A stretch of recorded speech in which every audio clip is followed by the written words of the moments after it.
Okay, നമസ്കാരം. മലബാർ മുറ ഫാമിൻ്റെ ഒരു സ്റ്റാർട്ടിങ്ങിനെ പറ്റി, ബേസിക്കായിട്ടുള്ള സ്റ്റാർട്ടിങ്ങിനെ പറ്റി എന്ന് പറയാം. ഇപ്പം തുടങ്ങിയിട്ട് ഫാം സ്റ്റാർട്ട് ചെയ്തിട്ട് 5 വർഷം കഴിഞ്ഞു. ഈ ഫാം സ്റ്റാർട്ട് ചെയ്യുന്ന സമയത്ത് ഞാൻ ദുബായിലായിരുന്നു. അപ്പം ദുബായ് വെച്ച് തന്നെ എനിക്ക് പരിചയമുള്ള നമ്മുടെ ഒരു സുഹൃത്തായിരുന്നു ബിനോയ്. ആ സമയത്ത് നാട്ടിൽ വന്ന് സെറ്റിൽ ആയിപ്പോയിരുന്നു. അപ്പോൾ ബിനോയും ഞാനിവിടെ പാർട്ട്ണർഷിപ്പിലാണ് ഈ ഒരു ഫാം സ്റ്റാർട്ട് ചെയ്യുന്നത്. പിന്നെ വേറൊരു പാർട്ട്ണർ കൂടെ ഉണ്ട്. ആള് ദുബായ് തന്നെയാണ്, എൻ്റെ കോളേജ് മേറ്റാണ്. നമ്മൾ ഒരു 5 വർഷം മുമ്പ് ഈ ഫാം സ്റ്റാർട്ട് ചെയ്യുന്ന സമയത്ത് 25 ഏക്കർ സ്ഥലം നമുക്ക് കാസർഗോഡ് ഉണ്ടായിരുന്നു. അപ്പോൾ ആ ഒരു സ്ഥലം ഫ്രീ ആയിട്ട് കിടന്ന സ്ഥലമായിരുന്നു. നമുക്ക് ഇതൊന്ന് ട്രൈ ചെയ്യാൻ, ഈ ഒരു പോത്ത് വളർത്തൽ ട്രൈ ചെയ്യാൻ വേണ്ടിയിട്ട് നമുക്കൊരു 25 ഏക്കർ സ്ഥലം കിട്ടി. നമ്മൾ ലോക്കൽ ചന്തയിൽ നിന്ന് തന്നെ ഒരു 20 പോത്തിനെ മേടിച്ചായിരുന്നു സ്റ്റാർട്ട് ചെയ്തത്. 6 മാസം കഴിഞ്ഞിട്ടും ഒരു വലിയ ഗ്രോത്ത് ഒന്നും കണ്ടില്ല. അപ്പം ഒരു 7-8 മാസം കഴിഞ്ഞപ്പോൾ കിട്ടിയ വിലയ്ക്ക് അതിനെ വിറ്റ് ഒഴിവാക്കിയിട്ടാണ് പിന്നീടാണ് അറിഞ്ഞത് മുറ എന്ന് പറയുന്ന ഒരു ബ്രീഡിനെ പറ്റി. അത് കൊണ്ടുവരാനുള്ള ശ്രമങ്ങളായിരുന്നു അത് കഴിഞ്ഞിട്ട്. അപ്പം ഞാൻ ദുബായിലായിരുന്ന സമയത്തും അവിടുന്ന് സമയം കിട്ടുമ്പോഴൊക്കെ ഒരു 3 തവണ ഹരിയാനയ്ക്ക് പോയിട്ടാണ് നമുക്ക് ആദ്യത്തെ പ്രാവശ്യം കൊണ്ടുവരാൻ സാധിച്ചത്. ഇത് കൊണ്ടുവരുന്നതിന് മുമ്പായിട്ട് തന്നെ നമ്മുടെ വയനാട്ടിൽ അവിടുത്തെ വെറ്റിനറി കോളേജിൽ അവിടുത്തെ ഒരു ഡോക്ടറെ പോയി കാണുകയും സംസാരിക്കുകയും ഈ ഒരു ജനുസിൻ്റെ ഗുണങ്ങളെപ്പറ്റി ചോദിച്ച് മനസ്സിലാക്കുകയൊക്കെ ചെയ്തിട്ടാണ് പിന്നീട് ഇതെവിടെ കിട്ടും എന്ന് അന്വേഷിച്ച് പോകാൻ തുടങ്ങിയത്. അപ്പോഴാണ് ആ സമയത്ത്, ഇന്നിപ്പോൾ കേരളത്തിൽ പലരും ഇത് കൊടുക്കുന്നുണ്ട്, ആ സമയത്ത് 2015 വേറെ ആരും ഇത് കേരളത്തിലോ അല്ലെങ്കിൽ തമിഴ്നാട്ടിലോ ഒന്നും ഈ മുറ എന്ന് പറയുന്ന ഒരു ബ്രീഡ് നമുക്ക് കിട്ടാനില്ലായിരുന്നു. ആ സമയത്ത് ഹരിയാനയിൽ 3 തവണ പോയതിന് ശേഷമാണ് എനിക്ക് കൊണ്ടുവരാൻ സാധിച്ചത്. അവിടെ കൊണ്ടുവരാൻ വേണ്ടി പോകുമ്പോഴാണെങ്കിലും നമ്മൾ കൂടുതലും പറ്റിക്കപ്പെടാൻ സാധ്യതയുണ്ട്. കാരണം അവിടുത്തെ ഫാമുകാരെന്ന് പറയുന്നത് കൂടുതലും ബ്രോക്കേഴ്സാണ്. അവിടെ പോയിട്ടുള്ള ആൾക്കാർക്ക് അറിയാം. അപ്പോൾ ആദ്യത്തെ തവണ കൊണ്ടുവരാൻ സാധിച്ചു. കൊണ്ടുവന്ന് നമ്മൾ വളർത്തിക്കൊണ്ടിരുന്ന് കഴിഞ്ഞപ്പോഴത്തേക്കും ഒരു 4-5 മാസം കഴിഞ്ഞപ്പോൾ തന്നെ ഇത് നല്ലൊരു ഗ്രോത്ത് കാണിക്കാൻ തുടങ്ങി. അപ്പോൾ വേറെ ആൾക്കാരും ഇതേ ബ്രീഡ് ചോദിച്ചു വന്നു തുടങ്ങി. അങ്ങനെ ഒരു വർഷത്തിന് ശേഷമാണ് നമ്മൾ 2016 ട്രേഡിങ് സ്റ്റാർട്ട് ചെയ്യുന്നത്. അപ്പം വളർത്തുന്നതിൻ്റെ കൂടെ തന്നെ വിൽപ്പനയും നമ്മൾ ഫാമിൽ സ്റ്റാർട്ട് ചെയ്തു. അതാണ് ഒരു ബേസിക് ഔട്ട്ലൈനായിട്ട് പറഞ്ഞു കഴിഞ്ഞാൽ മലബാർ മുറ ഫാമിൻ്റെ ആക്ടിവിറ്റീസ്. അത് കഴിഞ്ഞിട്ട് സ്റ്റെപ്പ് ബൈ സ്റ്റെപ്പായിട്ടാണ് ഈ കാണുന്ന സർവീസസ് എല്ലാം നമ്മൾ ഇതിൽ ആഡ് ചെയ്തേക്കുന്നത്. അത് കഴിഞ്ഞിട്ട് പിന്നെ നമ്മൾ നോക്കിക്കഴിഞ്ഞാൽ മുറ ബ്രീഡിൻ്റെ എന്തുകൊണ്ടാണ് മലബാർ മുറ ഫാം എന്നുള്ളൊരു പേര് ചൂസ് ചെയ്യാനും അതുമല്ലെങ്കിൽ മുറ ബ്രീഡിൻ്റെ സ്പെഷ്യാലിറ്റി, ഇതൊക്കെ ഒത്തിരി പറഞ്ഞ് പഴകിയ കാര്യങ്ങളാണ്. ഇപ്പം നമ്മൾ തന്നെ നമ്മുടെ പല വ്ളോഗേഴ്സും പല ചാനലിലും ഒക്കെ നമ്മുടെ മലബാർ മുറ ഫാമിനെ പറ്റിയും മുറ ബ്രീഡിനെ പറ്റിയൊക്കെ ഇൻക്ലൂഡിങ് മനോരമയിൽ വരെ വന്നിട്ടുള്ളതാണ്. അപ്പം അതിൻ്റെ വളർച്ചയുടെ അതുപോലെ തന്നെ പാലിൻ്റെ ഉൽപാദനക്ഷമതയാണ് ഇത് കൂടുതൽ അട്രാക്റ്റീവ് ആക്കുന്നത്. സാധാരണ ഒരു ബ്രീഡിനേക്കാളും ഈ മുറ എന്ന് പറയുന്ന ഇനം അട്രാക്റ്റീവ് ആകുന്നത് അതിൻ്റെ വളർച്ചാ നിരക്ക്. അത് ഇറച്ചിക്കാണെങ്കിൽ വളർച്ചാ നിരക്ക്, പാലിനാണെങ്കിൽ അതിൻ്റെ പാലിൻ്റെ ഉൽപാദനക്ഷമത. സാധാരണ പോത്ത് ഒരു 400 കിലോ ലൈവ് വെയിറ്റ് പരമാവധി വയ്ക്കുമ്പോൾ, ഒരു നാടൻ പോത്ത് എന്നറിയപ്പെടുന്ന തോടാ ഇനത്തിൽപ്പെട്ട പോത്ത് 400 കിലോ 450 കിലോ പരമാവധി വയ്ക്കുമ്പോൾ ഇത് 700-800 കിലോ വരെ പരമാവധി ഒരു ശരീരഭാരം അതിലുണ്ടാവും. അതിൽ ആവറേജ് നമ്മൾ കാൽക്കുലേറ്റ് ചെയ്ത് കഴിഞ്ഞാൽ പോലും ഒരു 600 കിലോ ഈസി ആയിട്ട് മുറ ഇനത്തിൽപ്പെട്ട പോത്താണെങ്കിൽ കിട്ടും. പിന്നെ ഈ ഇനത്തിൻ്റെ കാര്യം പറഞ്ഞപ്പോൾ വേറൊരു കാര്യം ഇവിടെ പറയാം. പല ആൾക്കാരും പറയുന്നുണ്ട് ഇത് ക്രോസ് ബ്രീഡാണ്, ഇപ്പം ഹരിയാനയിൽ നിന്ന് കൊണ്ടുവരുന്ന ക്രോസ് ബ്രീഡാണ്, അല്ലെങ്കിൽ ആന്ധ്രയിൽ നിന്ന് വാങ്ങിക്കുന്ന ക്രോസ് ബ്രീഡാണ്. ഹരിയാനയിൽ നമ്മൾ പോയി കഴിഞ്ഞ് കഴിഞ്ഞാൽ മനസ്സിലാകും, അവിടെ ഒന്നാമത്തെ കാര്യം 90% മുറ തന്നെയാണുള്ളത്. പിന്നെ ഉള്ളത് നീൽറാബി, ജാഫ്രാബാദി അങ്ങനെയുള്ള ബ്രീഡുകളാണ്. അല്ലാതെ നമ്മുടെ ഇവിടുത്തെ ബ്രീഡുകൾ ആയിട്ടുള്ള നാടൻ പോത്തുകളൊന്നും തന്നെ അവിടെ ഇല്ല. എല്ലാം തന്നെ ഈ കൊമ്പ് വളഞ്ഞതും നല്ല ശരീരത്തിന് വലിപ്പമുള്ളതുമായിട്ടുള്ള പോത്തുകളും എരുമകളുമാണ് അവിടെ കൂടുതലായിട്ടുള്ളത്, 90% ഉള്ളത്. പിന്നെ ഇതിൻ്റെ അകത്ത് എനിക്ക് പറയാനുള്ളത്, ഈ കൊണ്ടുവരുന്നത് മുറ എന്ന് പറയുന്ന ബ്രീഡ് തന്നെയാണ്. അതിൻ്റെ അകത്ത് ക്വാളിറ്റിയിലുള്ള വ്യത്യാസമാണ് ഉണ്ടാകുന്നത്. ഇപ്പം 5000 രൂപയുടെ ജർമ്മൻ ഷെപ്പേർഡും ഉണ്ട്, 5 ലക്ഷം രൂപയുടെ ജർമ്മൻ ഷെപ്പേർഡും ഉണ്ട്. എന്ന് പറഞ്ഞുകൊണ്ട് 5000 രൂപയുടെ ജർമ്മൻ ഷെപ്പേർഡ് അല്ല, അതൊരു നാടൻ പട്ടിയോ ലാബ്രഡോറോ അല്ലെങ്കിൽ വേറൊന്നുമല്ല, അത് ജർമ്മൻ ഷെപ്പേർഡ് തന്നെയാണ് എന്ന് പറയുന്ന പോലെയാണ് തന്നെയാണ് ഇതിൻ്റെ അകത്ത് ക്വാളിറ്റിയിലുള്ള വ്യത്യാസമുണ്ട്. അതല്ല ഇത് ക്രോസ് ബ്രീഡാണ് എന്ന് ആൾക്കാർ പറയുമ്പോൾ അത് ഏതുമായിട്ട് ക്രോസ് ചെയ്തതാണെന്ന് പറയാനുള്ള ബാധ്യസ്ഥത കൂടി ഉണ്ട്. അപ്പം അതുകൊണ്ട് എന്നോട് അതല്ലെങ്കിൽ ഇപ്പം ഇതിനെ കണ്ടു കഴിഞ്ഞപ്പോൾ നീൽറാവിയായിട്ട് ക്രോസ് ചെയ്തതാണെങ്കിൽ അതിൻ്റെ കൈകാലുകളും അതുപോലെ കണ്ണും ഒക്കെ കണ്ടു കഴിഞ്ഞാൽ അറിയാം ഇത് നീൽറാവിയായിട്ട് ക്രോസ് ചെയ്തേക്കുന്നതാണെന്ന്. അപ്പം അതിൻ്റെ പക്ഷേ അതുകൊണ്ട് യാതൊരു പ്രശ്നവുമില്ല. നമ്മളിപ്പോൾ ഇത് ഇറച്ചിക്ക് വേണ്ടിയിട്ട് വളർത്തുന്നതാണ്. ഈ നീൽറാവി മുറ പോലെ തന്നെ നല്ല ഈൽഡുള്ള നല്ല വളർച്ച കിട്ടുന്ന ഇനമാണ്. ബ്രീഡ് പറയുമ്പോൾ ഏത് ബ്രീഡാണെന്നുള്ളത് സ്പെസിഫൈ ചെയ്ത് പറയാൻ പറ്റണം. മുറ വേറെ ഏതെങ്കിലുമായിട്ട് ക്രോസ് ചെയ്തിട്ടുണ്ടെങ്കിൽ അത് ഏത് ക്രോസ് ആണെന്നുള്ളത് പറയാൻ പറ്റണം. പിന്നെ പരമാവധി നമ്മൾ തള്ളേനെ കണ്ടിട്ടാണ് കുഞ്ഞിനെ എടുക്കുന്നത്. അപ്പോൾ തള്ളേനെ കാണുമ്പോൾ അറിയാം ഇതിൻ്റെ ഒരു വളർച്ചയുടെ സൈസും ഗ്രോത്തും കാര്യങ്ങളും.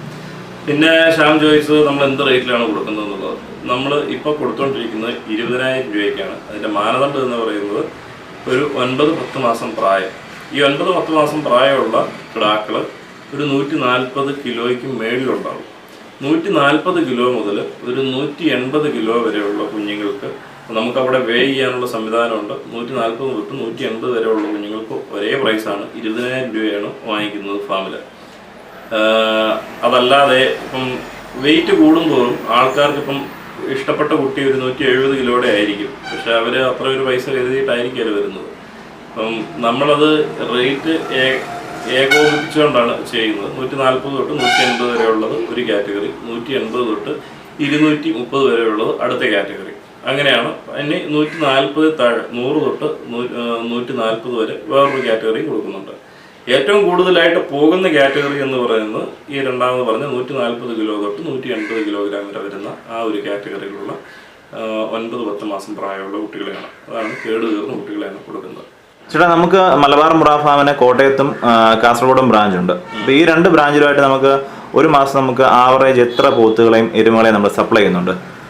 കാസർഗോഡും കോട്ടയത്തുമായിട്ട് 2 ഫാമിൽ നിന്നുമായിട്ട് ഒരു 150-നും 200-നും ഒരു വർഷത്തെ കണക്കെടുത്ത് കഴിഞ്ഞാൽ ആവറേജ് നമ്മൾ കൊടുക്കുന്നുണ്ട്. അതായത് കേരളത്തിൽ അത്രയും ഇതിന് ആവശ്യക്കാരുണ്ട്. നമ്മൾ മാത്രമല്ല ചെയ്യുന്നത്, വേറെ പല ആൾക്കാരും അവരൊക്കെ ഇതുപോലെ തന്നെ കൊടുക്കുന്നുണ്ടായിരിക്കും. 150 കിടാക്കൾ നമ്മൾ കൊടുത്തു കഴിഞ്ഞാൽ അതിൽ ഒരു 140 പോത്തും ഒരു പരമാവധി 10 എരുമയായിരിക്കും. ഇപ്പോഴും നമുക്ക് ഇറച്ചിയുടെ ആ ഒരു മാർക്കറ്റാണ് ഇപ്പോഴും കയറി നിൽക്കുന്നത്. അതുകൊണ്ടാണ് പോത്ത് കൂടുതലായിട്ട് വിൽക്കപ്പെടുന്നത്. ഇതിനോട് ചേർന്ന് തന്നെ നമ്മളിപ്പോൾ നമുക്ക് നമ്മുടെ നാട്ടിലെ എരുമപ്പാലിനൊരു സ്പെഷ്യൽ മാർക്കറ്റില്ല. എന്നിരുന്നാൽ കൂടി ആൾക്കാർ ചായക്കടയിലേക്കും പ്രായമായിട്ടുള്ള ആൾക്കാരുള്ള വീടുകളിലേക്കുമൊക്കെ എരുമപ്പാലിന് ആവശ്യക്കാരുണ്ട്. നമ്മുടെ നാടൻ എരുമകൾ 4-5 ലിറ്റർ പാല് തരുമ്പോൾ മുറ എരുമകൾ നമുക്കൊരു 10 ലിറ്റർ മേളിൽ ഈസിയായിട്ട് പ്രതീക്ഷിക്കാം. അപ്പം ചെനയിലുള്ള എരുമകൾ നമ്മളൊരു 20-25 എരുമകൾ ഒരു മാസം കൊടുക്കുന്നുണ്ട്. അതിനാവശ്യക്കാർക്ക് കൂടി വരുന്നുണ്ട്. ഇനി നമ്മുടെ ഒരു ഫ്യൂച്ചർ പ്ലാനായിട്ട് നമ്മൾ കണ്ടിരിക്കുന്നത് എരുമപ്പാല് സെപ്പറേറ്റ് ആയിട്ട് മാർക്കറ്റ് ചെയ്യുക എന്നുള്ളതാണ്. ആലപ്പുഴ പോലെയുള്ള ഏരിയയിലൊക്കെ എരുമപ്പാലിന് 80 രൂപ 90 രൂപ വരെ റേറ്റ് ഉണ്ട്. പക്ഷേ കേരളത്തിൽ കൂടുതൽ സ്ഥലത്ത് പശുപ്പാലിൻ്റെ റേറ്റിൽ തന്നെയാണ് പോകുന്നത്. അപ്പോൾ എരുമപ്പാലിന് വേണ്ടിയിട്ട് എരുമപ്പാൽ കളക്ട് ചെയ്ത് അത് സെപ്പറേറ്റ് മാർക്കറ്റ് ചെയ്യാൻ വേണ്ടിയിട്ടുള്ള ഒരു സൊസൈറ്റി നമ്മൾ പ്ലാൻ ചെയ്യുന്നുണ്ട്. എരുമപ്പാലിന് സെപ്പറേറ്റ് ഒരു മാർക്കറ്റിംഗ് ഇല്ല എന്നുണ്ടെങ്കിൽ എരുമ വളർത്തുന്ന കർഷകർക്ക് ഇതുമായിട്ട് പിടിച്ചു നിൽക്കുക എന്ന് പറയുന്നത് ബുദ്ധിമുട്ടായിരിക്കും. അതിപ്പം മുറയല്ല, സാധാരണ എന്ത് എരുമ വളർത്തിയാലും. അപ്പം അതിന് കാരണം എരുമയ്ക്ക് വില കൂടുതലാണ്. ഇപ്പോൾ 15 ലിറ്റർ കിട്ടുന്ന ഒരു 15 ലിറ്റർ കറക്കുന്ന ഒരു എരുമയ്ക്ക് 1 ലക്ഷത്തിന് മുകളിൽ വരുമ്പോൾ 15 ലിറ്റർ കറക്കുന്ന ഒരു പശുവിന് 50,000 രൂപ 60,000 രൂപയ്ക്ക് നമുക്ക് കിട്ടുന്നുണ്ട്. അതുകൊണ്ട് ആ അധ്വാനവും നമ്മുടെ ഇൻവെസ്റ്റ്മെൻറ്റും വെച്ച് നോക്കുമ്പോഴത്തേക്കും പാലിന് വിലയില്ലെങ്കിൽ ഇതിലേക്ക് പോകുന്നതിന് കാര്യമില്ല. പക്ഷേ കുറേ ആൾക്കാർക്ക് സ്വന്തം ഉപയോഗത്തിനാണേലും ഒരു പ്രീമിയം റേറ്റ് കിട്ടുന്ന ആൾക്കാർ വേണം കൂടുതലും എരുമകളെ വാങ്ങിച്ച് വളർത്തുന്നത്. ശ്യാം നേരത്തെ ചോദിച്ചായിരുന്നു, ബഫല്ലോ ഫാമിങ്ങിൽ നമുക്ക് ഇതെല്ലാവർക്കും പ്രായോഗികമാണോ അല്ലയോ? ഒത്തിരി ആൾക്കാർ ഇപ്പോൾ ഇറങ്ങുന്നുണ്ട്. ഒത്തിരി ആൾക്കാർ ഇറങ്ങുന്നുണ്ട്, ശരിയാണ്, പണ്ടത്തേനേക്കാളും ഒക്കെ. കാരണം ഈ ബീഫ് നിരോധനം തന്നെ അതിൻ്റെ അകത്തൊരു വലിയ ഘടകമാണ്. നമുക്ക് കൂടുതൽ ആൾക്കാർ ഇവിടെ ആവശ്യമുള്ള ഇറച്ചി ഉൽപ്പാദിപ്പിക്കാൻ വേണ്ടിയിട്ട് ശ്രമിക്കുന്നത്. പക്ഷേ അതിൻ്റെ അകത്ത് എത്ര പേര് പരാജയപ്പെടുന്നുണ്ട്, എത്ര പേര് വിജയിക്കുന്നുണ്ട്, ഇങ്ങനെയുള്ള കണക്കുകളൊന്നും വരുന്നില്ല. കൂടുതലും ആൾക്കാർ ഇത് ട്രേഡ് ചെയ്യുന്ന ആൾക്കാരെന്ന് പറഞ്ഞാൽ എന്നെ പോലെ തന്നെ ഇത് ട്രേഡ് ചെയ്യുന്ന ആൾക്കാർ, കച്ചവടക്കാർ, അവരെല്ലാവരും കൂടുതലും പ്രോത്സാഹിപ്പിക്കുന്നത് ഇതൊരു വളരെ വിജയകരമായിട്ടുള്ള ഒരു ബിസിനസ്സായിട്ട് കാണിച്ചാണ് ചെയ്യുന്നത്. പക്ഷേ അതിൻ്റെ 1-2 കാര്യങ്ങൾ പറയാം. ഇത് വിജയകരമാണ്. അത് വിജയകരമാക്കാനായിട്ട് നമ്മൾ ഒത്തിരി കാര്യങ്ങൾ ശ്രദ്ധിക്കേണ്ടതായിട്ടുണ്ട്. നമുക്ക് ഏകദേശം 2000-ലധികം കസ്റ്റമേഴ്സ് ഉണ്ട്. അതിൽ നമ്മൾ കണ്ടേക്കുന്നത് ഇത് ഏറ്റവും നന്നായിട്ട് വളർത്തുന്നത്, ഇതുകൊണ്ട് ഏറ്റവും കൂടുതൽ മെച്ചം ഉണ്ടാക്കുന്നത് 2 or 3 ആയിട്ട് വളർത്തുന്ന തീർത്തും സാമ്പത്തിക ശേഷി കുറഞ്ഞ ആൾക്കാരാണ്. അതിനുള്ള കാരണം എന്താണെന്ന് കണ്ടേക്കുന്നത്, ഇവർ ഇതിന് കൈത്തീറ്റ, ഏറ്റവും ചെലവ് കുറഞ്ഞ തീറ്റ അവർ പ്രാദേശികമായി തന്നെ കണ്ടുപിടിച്ച് അവരുടെ അടുത്ത വീടുകളിൽ നിന്നും അവരുടെ വീട്ടിൽ ഉൽപ്പാദിപ്പിക്കപ്പെടുന്നതായിട്ടുള്ള അതുപോലെ ഹോട്ടലിൽ നിന്നുള്ള വേസ്റ്റും എല്ലാം പരമാവധി കളക്ട് ചെയ്ത് ഇതിന് കൊടുക്കാൻ ശ്രമിക്കുന്നുണ്ട്. അവർ ഏതെങ്കിലും പണിക്ക് പോവുകയാണെങ്കിൽ അവർക്ക് ഒഴിവു സമയമാണ് കൂടുതൽ ഇതിനായിട്ട് വിനിയോഗിക്കുന്നത്. പിന്നെ അവർ കൂടുതലും ഓപ്പൺ ഗ്രീസിങ് ആയിരിക്കും, ഇതിനെ തുറന്നു വിട്ടായിരിക്കും തീറ്റിക്കുന്നത്. അതല്ലാതെ ഒരാളെ വെച്ച് പുല്ല് ചെത്തി കൊണ്ടുപോയിട്ട് കൊടുക്കുന്നതല്ല. ഈ പോത്ത് വളർത്തൽ എന്ന് പറയുന്ന ഒരു പ്രോജക്റ്റ് വയബിൾ ആകുന്നത് ഇതിൻ്റെ ഫീഡിങ് അത് നമ്മൾ എത്ര കോസ്റ്റ് എഫക്റ്റീവായിട്ട് മാനേജ് ചെയ്യും എന്നുള്ളതനുസരിച്ചാണ് ഇത് വിജയകരമാകുന്നത്. ഒത്തിരി ആൾക്കാർ, പ്രത്യേകിച്ച് പ്രവാസികൾ, നാട്ടിലെന്തെങ്കിലും സംരംഭം സ്വന്തമായിട്ട് തുടങ്ങണം എന്ന് ആഗ്രഹിക്കുന്ന ആൾക്കാർ ഇറങ്ങുന്ന ഒരു മേഖലയാണ് ഇപ്പോൾ പോത്ത് വളർത്തൽ. കാരണം അവർക്ക് കൂടുതലായിട്ട് സ്ഥലങ്ങളുണ്ടായിരിക്കും, അല്ലെങ്കിൽ പാട്ടത്തിന് സ്ഥലം കിട്ടാനുണ്ടായിരിക്കും, നാട്ടിൽ അറിയുന്ന 1-2 ആൾക്കാരൊക്കെ ഉണ്ടായിരിക്കും. അപ്പം ഇങ്ങനെ അവർ ഇതിലേക്ക് ഇറങ്ങുന്ന ഒരു പ്രവണത ഇപ്പോൾ കാണുന്നുണ്ട്. നമുക്ക് തന്നെ എല്ലാ മാസവും തന്നെ കുറഞ്ഞത് ഒരു NRIക്ക് നമ്മളൊരു ഫുൾ ലോഡായിട്ടൊക്കെ കൊടുക്കാറുണ്ട്. അപ്പം ഇതിൽ കണ്ടേക്കുന്നത് സത്യസന്ധമായിട്ട് പറഞ്ഞാൽ ഇതിലൊരു 50%-ലധികം ആൾക്കാരും പരാജയപ്പെട്ടു പോകുന്നതാണ് കണ്ടേക്കുന്നത്. അതിനുള്ള പ്രധാന കാരണം ഒന്ന്, അവരുടെ ഫിസിക്കൽ പ്രസൻസ് ഈ ഒരു ബിസിനസ്സിലില്ല. ഇവർ പലരും നാട്ടിലൊരു സ്വന്തമായിട്ടൊരു സംരംഭം തുടങ്ങണം എന്നുള്ള ആഗ്രഹത്താലാണ്, ഒരു ബിസിനസ് ചെയ്യണം എന്നുള്ള ആഗ്രഹത്താലാണ് ഇതിലേക്ക് ഇറങ്ങുന്നതായിട്ട് കണ്ടേക്കുന്നത്. ഇതിനെപ്പറ്റി നന്നായിട്ട് പഠിക്കാതെയാണ് പല ആൾക്കാരും ഇതിലേക്ക് ഇറങ്ങുന്നത്. അതിൻ്റെ 1-2 കാര്യങ്ങൾ പറഞ്ഞുതരാം. ഇതിങ്ങനെയുള്ള ബിസിനസ്സിലേക്ക് ഇറങ്ങുന്നവർക്ക് നഷ്ടമായി മാറാനുള്ള ഒന്ന്, ഈ ബഫല്ലോ ഫാമിങ്ങിൽ ഇറങ്ങുമ്പം ഇതിൻ്റെ തൊഴുത്ത് വളരെ ലോ കോസ്റ്റിൽ ചെയ്യേണ്ട ആവശ്യമുള്ളൂ. നിലം മാത്രം കോൺക്രീറ്റ് ചെയ്തെടുക്കുക, ഈവൻ പുൽത്തൊട്ടിയുടെ പോലും ആവശ്യമില്ല. കാരണം ഇവിടെ നമ്മൾ ഇൻവെസ്റ്റ് ചെയ്യുന്ന പൈസ എല്ലാം റിട്ടേൺ ആകുന്നത് ഈ പോത്തിനെ വിൽക്കുമ്പോൾ മാത്രമാണ്. പണിക്കാരെ വെച്ച് വലിയ കാശ് മുടക്കി തൊഴുത്ത് പണിത് അങ്ങനെയൊക്കെ ചെയ്ത് കഴിഞ്ഞാൽ ഈ പൈസ നമുക്ക് ഏത് കാലത്ത് തിരിച്ചു വരാനാണ്. വേറൊരു കാര്യം, ഇവരെല്ലാം കംപ്ലീറ്റ്ലി ഇതിൻ്റെ അകത്തുള്ള പണിക്കാരെ ഡിപ്പെൻഡ് ചെയ്താണ് ഈ ഒരു ബിസിനസ് റൺ ചെയ്യുന്നത്. അപ്പോൾ ഇതിൻ്റെ അകത്ത് ഇവർ തീറ്റ വാങ്ങിച്ചു കൊടുക്കുന്നുണ്ടോ, ഇവരിപ്പോൾ കൊടുക്കുന്ന പൈസ ഏത് രീതിയിൽ വിനിയോഗിക്കുന്നത്, പിന്നെ കൂടുതലായിട്ടും ഈ പ്രാദേശികമായിട്ട് ഏറ്റവും വിലക്കുറഞ്ഞ തീറ്റ വാങ്ങിക്കുന്നതിന് പകരം പെല്ലറ്റുകളും ഈ മിൽക്കിംഗ് ആനിമലിന് കൊടുക്കുന്ന തീറ്റകളൊക്കെ ആയിരിക്കും കൂടുതലും പണിക്കാർ വാങ്ങിച്ചു കൊടുക്കുന്നത്. അപ്പോൾ ഇത് കോസ്റ്റ് എഫക്റ്റീവ്, ഇതിൻ്റെ തീറ്റയുടെ കോസ്റ്റിൽ നമുക്ക് ഒരു കൺട്രോൾ ഉണ്ടാകത്തില്ല. ഇതുകൊണ്ട് കൂടുതലും മെച്ചം ഉണ്ടാകുന്നത് അവിടെ നിൽക്കുന്ന പണിക്കാർക്കായിരിക്കും. നമ്മൾ കുറേ അഡ്വൈസ് ചെയ്ത് കൊടുക്കുന്നത്, ഒന്ന്, ഫാം കൺസൾട്ടേഷൻ തൊട്ട് തന്നെ നമ്മൾ ആൾക്കാരെ ഹെൽപ്പ് ചെയ്യാറുണ്ട്. ഏറ്റവും ലോ കോസ്റ്റിൽ ഫാം സെറ്റ് ചെയ്യാനും, അത് കഴിഞ്ഞിട്ട് ഇത് വരുന്നതിന് മുമ്പ് തന്നെ നമുക്ക് അവിടെ ഇതിന് വേണ്ടിയിട്ടുള്ള പുല്ല്, അതൊരു പ്രധാനപ്പെട്ട കാര്യമാണ്. ഇതിന് വേണ്ടിയിട്ടുള്ള പുല്ല് നമുക്ക് സ്വന്തമായിട്ട് കൃഷി ചെയ്ത സ്ഥലത്ത് ഫ്രീ ആയിട്ട് നമുക്ക് കിട്ടണം. അല്ലാതെ പുല്ലൊന്നും ഒരിക്കലും വാങ്ങിച്ചു കൊടുത്ത് ഇതിനെ തീറ്റയിൽ മുതലാകത്തേയില്ല. പിന്നെ നമ്മുടെ പ്രസൻസ് ഇല്ലെങ്കിൽ ഇത് തീർച്ചയായിട്ടും അങ്ങനെ ഒരു സംഗതിയിലേക്ക് പോയത്. പരമാവധി പൈസ മുടക്കുന്ന ആൾ, അതായത് ഫുൾ ലോഡായിട്ടൊക്കെ ഒരു വലിയ ഫാമായിട്ട് 25-50 യൂണിറ്റ് ചെയ്യുമ്പോഴത്തേക്കും നമ്മുടെ ഡെയിലി പ്രസൻസ് അവിടെ അത്യാവശ്യമാണ്. അങ്ങനെയാണെങ്കിലേ ഉള്ളൂ നമുക്ക് ഈ ഒരു ബിസിനസ്സിലൊരു കൺട്രോൾ ഉണ്ടാകത്തുള്ളൂ.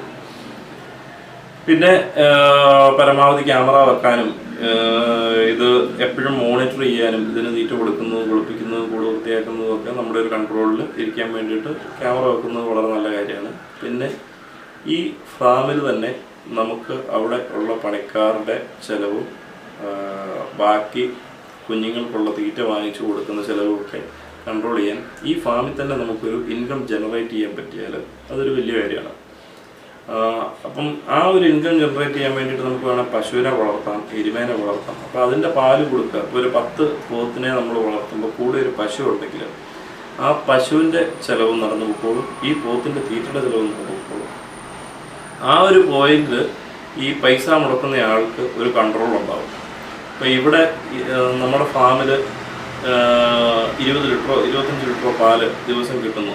അതേ പണിക്കാരനെ കൊണ്ട് തന്നെ നമുക്ക് ആ പാല് മാർക്കറ്റിൽ എത്തിക്കാനും അത് വിൽക്കാനും അതിന് പൈസ കളക്ട് ചെയ്യാനും എല്ലാം സാധിക്കും. അപ്പോൾ നമുക്ക് ആ ഒരു പോയിന്റിൽ ഒരു പിടി ഉണ്ടായിരിക്കും, നമുക്ക് എത്ര രൂപ ഒരു ദിവസം നമുക്ക് ഫാമിൽ ജനറേറ്റ് ആകുന്നുണ്ട്, ഇപ്പം തീറ്റയ്ക്ക് ഇത്ര ചിലവാകുന്നുണ്ട്. കണ്ടിന്യൂസ് ഇൻവെസ്റ്റ്മെൻ്റ് ആകുമ്പോഴത്തേക്കും ഈ ഇൻവെസ്റ്ററുടെ ഇൻട്രസ്റ്റ് കുറയുന്നതായിട്ടാണ് കാണുന്നത്.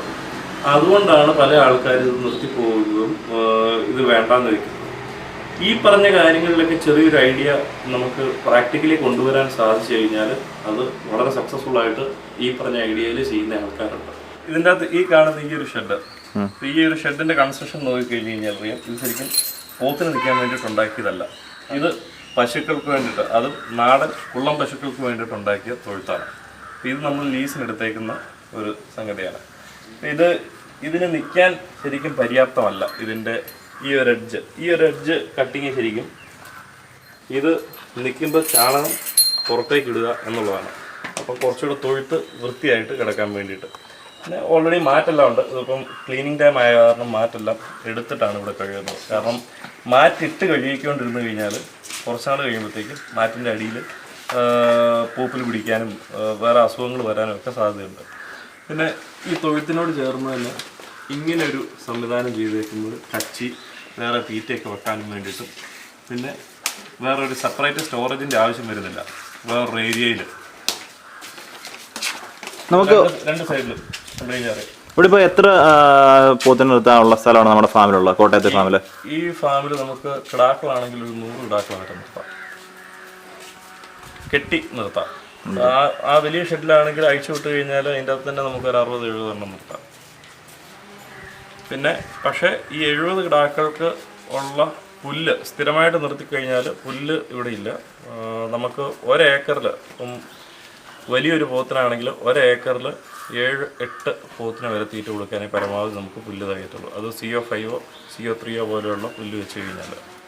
ഇവിടെ നമ്മൾ മെയിനായിട്ടും ട്രേഡ് ചെയ്യുന്നത് കൊണ്ടാണ്, നമുക്ക് ഇതൊരു താൽക്കാലിക സെറ്റപ്പ് അല്ലാത്തത് കൊണ്ടാണ് ഇത്രയും പൈസ മുടക്കിയുള്ള കൂടും കാര്യങ്ങളും ഒക്കെ നമ്മൾ അറേഞ്ച് ചെയ്തിരിക്കുന്നത്. അപ്പോൾ സാധാരണഗതിയിൽ ഒരാൾ പോത്ത് വളർത്തുമ്പം അയാൾ പോത്ത് വളർത്തുന്നതിൻ്റെ ഒരു പീരീഡ് ഈ ഒരു 2 വർഷക്കാലത്തേക്ക് ഇങ്ങനൊരു കൂട് പണിയേണ്ട ആവശ്യമില്ല. നിലം മാത്രം കോൺക്രീറ്റ് എടുത്താൽ മതി. ഒരു താൽക്കാലികമായിട്ടുള്ളൊരു ഷെഡ് അതിൻ്റെ ആവശ്യമുള്ളൂ. കാരണം ഇതിൻ്റെ പുറത്തേക്ക് നമ്മൾ കൂടുതലായിട്ട് മുടക്കുന്ന പൈസ ഈ പോത്ത് വിൽക്കുമ്പോൾ തന്നെയാണ് നമുക്ക് തിരിച്ച് റിട്ടേൺ ആയിട്ട് വരേണ്ടത്. അതൊരിക്കലും ഇങ്ങനൊരു കൂട് പണിത് നമ്മൾ പോത്തിനെ വളർത്തി കഴിഞ്ഞ് കഴിഞ്ഞാൽ നമുക്ക് മുതലായിട്ട് ഈ ഫീൽഡിൽ വരുന്നവരോട് എനിക്ക് പറയാനുള്ളത്, ഒന്ന്, ഇത് നമ്മളിപ്പം ലാർജ് സ്കെയിലിലാണ് ചെയ്യാൻ ഉദ്ദേശിക്കുന്നതെങ്കിൽ ലാർജ് സ്കെയിൽ ചെയ്യുന്ന ഏതെങ്കിലും ഫാം വിസിറ്റ് ചെയ്യുക.